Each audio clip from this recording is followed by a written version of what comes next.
আসসালামু আলাইকুম। আজকে আসলাম 26 তারিখের একটা বিষয় লইয়া। বিষয়টা হচ্ছে যে 26 তারিখ কিছু কিছু আর কি ভাই, কিছু কিছু ভাইরে আর কি আমাকে তারা কুটিপতি যাবে আর আমরা গরিব গরিবই রয়ে যাবো। এরা 26 তারিখ নাকি মনে করেন iPhone 16 কিনবে, কেউ মনে করেন ভিডিও ছাড়ে যে মনে করেন ওই যে কার যায় না কার, এরা মনে করেন বড় বড় কার কিনবে, কেউ কেউ R15 কিনবে আর কি, বিয়ে শাদিও করবে, এরকম কিছু বিষয় আছে।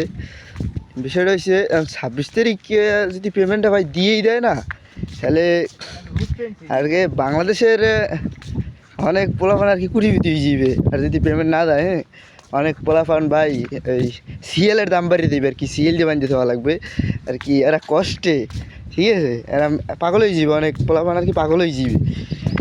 বিষয় হচ্ছে যে 26 তারিখটা হয়তো আমরা ওয়েট করি। আর পেমেন্টটা পাওয়ার নিশ্চিত এখনও না। বিষয়টা হচ্ছে পেমেন্টটা পেতেও পারে আর নাও পেতে পারে, যেমন ডগে পেমেন্ট দিয়েছে, বিষয়টা এরকম হতে পারে আর কি, দিতেও পারে, এরকম একটা বিষয় আছে। আর যদি বাই চান্স নাই দেয়, এটা না দেওয়ার সম্ভাবনা বেশি, কারণ এটা ইউজার বেশি তো অনেক। আর আর যদি এইটা বেচা কিনে হয়ে যায়, আমার 300-400 কয়েন আছে, কেউ যদি লাগে আমারও নক দিয়ে না, আমি বেচবো।